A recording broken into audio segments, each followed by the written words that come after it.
இப்ப சிஎம் ஆன உடனே முதலமைச்சர் அவர்கள் பொய் சொல்லிவிட்டாராம். அதை ஒரு பெரிய குரூப் கண்டுபிடிச்சிட்டான். ரெண்டாவது சிஎம் ஆகுறதுக்கு விஜய்க்கு விருப்பமே இல்லையா.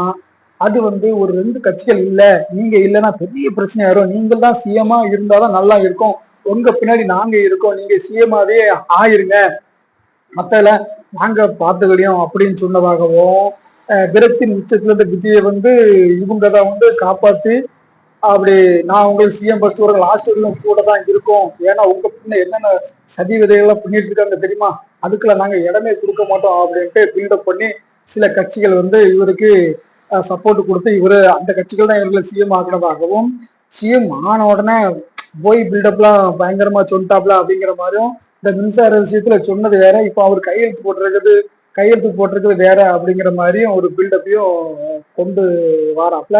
உண்மையில நடந்தது என்ன, விஜய் வந்த உடனே போய் தான் சொன்னாரா, இல்ல உண்மையிலே அது யதார்த்தமா நடந்ததா, அதுக்கு நடந்த உண்மை என்ன, ரெண்டாவது தமிழை ரொம்ப அவமதிச்சிட்டாரா விஜய் அவர்கள். ஏன்னா மூணாவது தமிழ் இசை பாடப்பட்டு தான், முதல்ல வந்தே மாதரமும், ரெண்டாவது ஜனகணமனமும், மூணாவது தமிழுக்குள்ள பாடிச்சான். ஆனா நமக்கு விவரம் தெரிஞ்ச சில பேர் சொல்றாங்க, போன திருப்பு மு.க. ஸ்டாலின் அவர்கள் பதவி ஏற்கும்போது முதல்ல ஜனகணமன, ரெண்டாவது தமிழ் தாய் வாழ்த்து பாடப்படுது, அப்ப மட்டும் அவமதிக்காத இது இப்போ விஜய அவமதிப்பு இருக்கு, ஆனா அவமதிச்சிட்டாரு அப்படின்ட்டு கொக்கரக்கோ கோவம் மாதிரி கூவுது இந்த திமுக ஒருவேளை ஜானகினி விஜய ஆட்சி கட்டில் அமர வச்சுட்டு பின்னிருந்து கேம் வச்சு அவரோட பிம்பத்தை உடைக்கிறதுக்கான முயற்சிகள்ல ஈடுபடுதா அப்படிங்கிறதான் இந்த வீடியோல நம்ம பார்க்க போறோம். நம்ம சேனல்ல இப்பதான் புதுசு அப்படின்னா நம்ம சேனல்ல பார்த்து நமக்கு ஆதரவு கொடுங்க.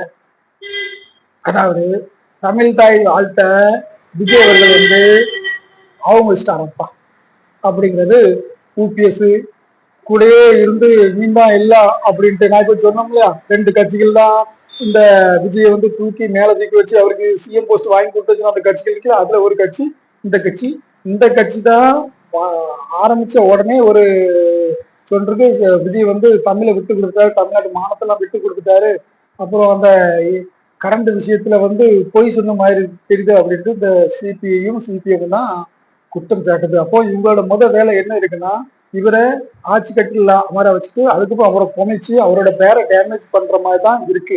இதுதான் எங்களோட நிலப்பாடு இருக்கு. நம்ம வீடியோ பார்த்துட்டு மக்களே இதுதான் அவங்களோட பிளானா இருக்கா அப்படிங்கிறத நம்ம கமெண்ட்ல கண்டிப்பா தெரியப்படுத்துங்க. ரெண்டாவது முதல்ல தலைப்பிலே சொன்ன மாதிரி 2-3 கட்சிகள் தான் விஜய் வேணுக்குன்ட்டு அவரு 3 திருப்பு ஆளுநர் சந்திச்சுட்டு விரக்தியின் உச்சியில இருக்கும்போது, இல்ல நீங்க தான் கண்டிப்பா வரணும், சிஎம் ஆகணும் அப்படி சொன்னோம் இல்லையா, அந்த சொன்னதுல அந்த 3 கட்சிக்கு ஒரு பங்கூட்டு, ஒன்னு சிபிஐ, இன்னொன்னு சிபிஎம், என்ன ஒண்ணு விடுதலை சிறுத்தை. அது ஏன் அப்படின்னா, திமுகவும் அதிமுகவும் விஜய் ஆட்சியில ஏறுறது, முதலமைச்சர் ஆகிறதுக்கு சுத்தமா ஒரு துளியோட விருப்பம் இல்லை. அதனால அவங்க என்ன ஐடியா போடுறாங்கன்னா, திரைமுறையில அதிமுக ஒரு தூது அனுப்பி திமுக சார்பில் சரி அதிமுக ஆட்சி அமைக்கட்டும், அப்புறம் நம்ம பின்ன இருந்து அதுக்கு அதிமுக ஆட்சி அமைக்க நம்ம திமுக சப்போர்ட் பண்ணுவோம். ஏன்னா நமக்கு பொதுவான எதிரிகள் 2 பேருக்குமே விஜய் ஆயிட்டான். அதிமுக வந்த கூட நம்ம மாறி மாறி வந்துக்கலாம், ஆனா விஜய் வந்தா நம்ம அடுத்து ஜென்மத்துக்கும் ஆட்சிக்கு வர முடியாது அப்படிங்கிற ஒரு ஃபீலிங் அவங்களுக்கு திரும்புறது காய் நகர்த்ததா கேள்விப்படுது. முதல்ல அதுல முதலமைச்சர் ஸ்டாலினுக்கு அவருக்கு விருப்பம் இல்லைனாலும் சபரீசனும் அவருடைய மகனுமாகிய இப்போருடைய எதிர்கட்சி தலைவராக இருக்கிய அவர் மகன் அவருக்கு அழுத்தம் கொடுத்து அவரை கன்வின்ஸ் பண்ண வச்சுட்டாங்க. ஓகேங்கிற முடிவுக்கு வந்துட்டாப்ல. இதை தெரிஞ்சுக்கிட்ட சிபிஎம், சிபிஐ, அப்புறம் நம்மளுடைய விடுதலை சிறுத்தைகள்லாம் என்ன பண்ணுது அப்படின்னா, ஐயோ திரும்ப இங்க ஒரு வேற விதமான வருது, அப்போ அதிமுக பாஜக உள்ள வந்துடும், அல்லது பாஜக உள்ள வரல ஆளுநர் ஆட்சி வந்தாலும் பாஜக உள்ள வந்துடும் அப்படின்னு பயத்தின் உச்ச கட்டத்துலதான் இது அங்கிருந்து ஜம்பாயி விஜய டைரக்டா நாங்க உனக்கு ஆதரவு தரோம், அதனால நீங்க சிஎம்மா இருந்துக்கிறீங்க அப்படிங்கிற மாதிரி, இதனால எங்களுக்கு நாங்க சொல்றதை கேட்டுப்பிடிச்சு இந்த மாதிரி சொல்ற மாதிரியும் அப்படி ஒரு பூகம்பத்தையும் அப்படி ஒரு இதையும் கட்டமைக்கப்படுது. உண்மையா பொய்யாங்கிறது நம்ம சேனல்ல பார்த்துட்டு நீங்க தான் சொல்லணும்.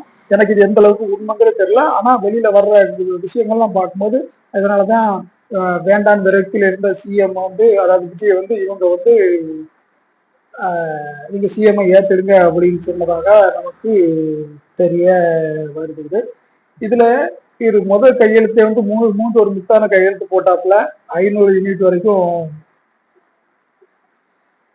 200 யூனிட் வரைக்கும் ஃப்ரீ, அது வந்து 500 இது வரைக்கும் ஓகே அப்படின்ட்டு. அப்போ 600 போனா ஃபுல் பைசாவா கட்ட வேண்டியது இருக்குமா அப்படிங்கிற மாதிரி ஒரு குழப்பத்தை இவங்களே உருவாக்குறாங்க. அந்த சிபிஐ, சிபிஎம், அப்புறம் அந்த விடுதலை சிறுத்தைகள்லாம் இருக்கு. அப்போ அதுக்கு ஒரு தெளிவான விளக்கத்தை விஜய் கொடுக்கறதுன்னா 500 வரைக்கும் 200 யூனிட் ஃப்ரீ, 500 மேல தாண்டி போச்சு அப்படின்னா பழைய அந்த திமுக அரசு கொண்டு 100 யூனிட் மட்டும் ஃப்ரீ அப்படிங்கிற மாதிரி ஒரு இதை சொன்ன எப்படியோ சமாளிச்சிட்டாப்ல.